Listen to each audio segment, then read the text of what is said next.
Hey guys, welcome back to another Quirky Mama Chronicles episode. I am here. I am back for the new year. I have had a crazy 2025. Just found out a little bit ago that it was year of the snake, which meant shedding a whole bunch of stuff. And let me tell you, that is probably exactly what happened to me this year.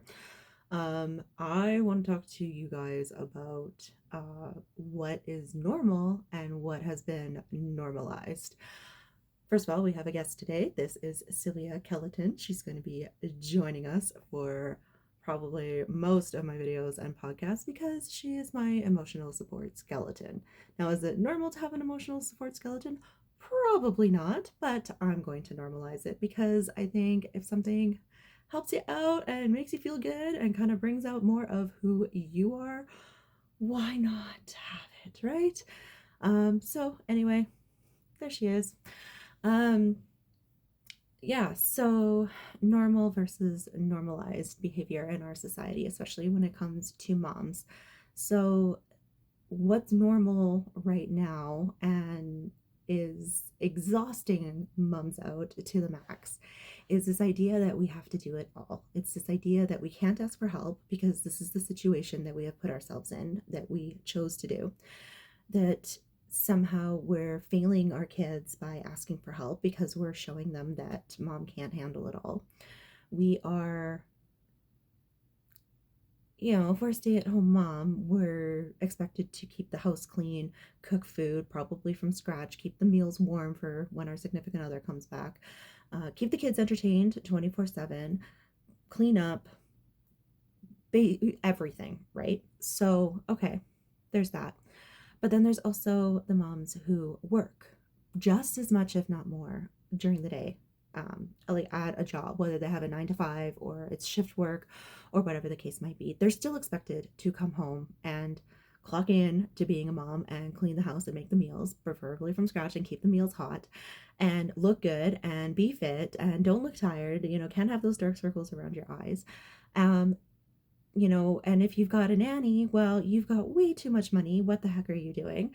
And if you don't have a nanny, well, why don't you hire one? It's not that big of a deal. Um, and if you're not making food from scratch, well, what's your problem? Don't you love your kids? And, all this kind of thing. So the thing is that it was never normal for one single mom, to have to do this alone. It was never the idea that she would, look after the entire house by herself day in and day out. And then we wonder why we have moms going through burnout drastically and frequently. And it's got nothing to do with who she is as a person or her weaknesses or, that she never should have been a mom because she's just obviously not prepared for this. It's the thing going way, way back when we were all part of tribes. And even up until some time ago, the idea of families living together, many generations, you would have help from a mother or a mother-in-law or a sister or a cousin or an auntie. The idea that somebody can be there looking after the child or helping you with the cleanup or um, doing, something while you go and take a nap, and the kid is always looked after. The idea of families coming together, not just, visiting for a couple of hours here and there, but actually being there on hand, um, so that the responsibility doesn't fall all to one person all the time. And that's how we avoid the burnout.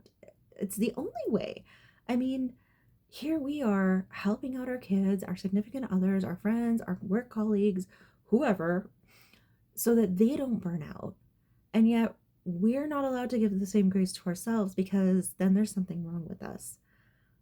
You don't lose who you are as a person, as an individual, just because you became a mom. Like, how is it that you can be an ordinary everyday person, doing your me time, accepting your boundaries, and, people are fine with that.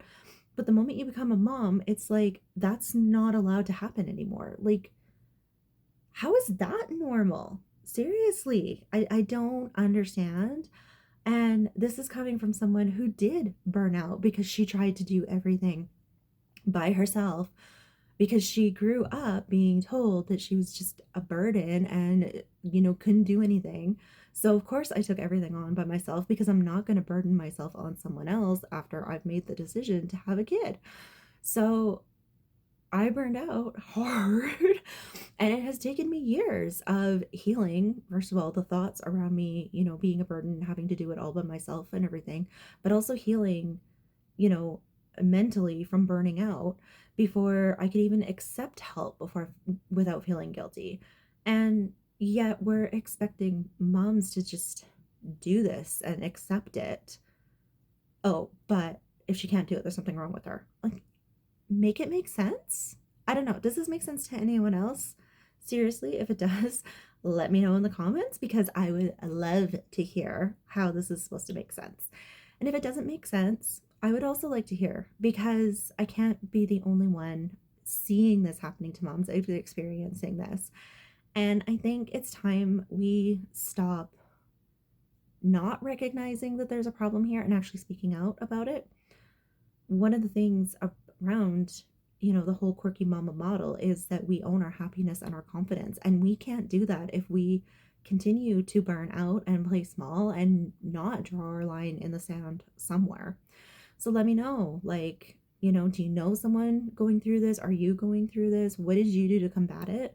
I think, the more we can speak up about this and, not take it anymore, the more we can actually start to help each other out and do all this stuff. But it starts with talking about it and saying something. So let me know. Tune in for the next episode of Quirky Mama Chronicles because you never know what's going to happen on this channel.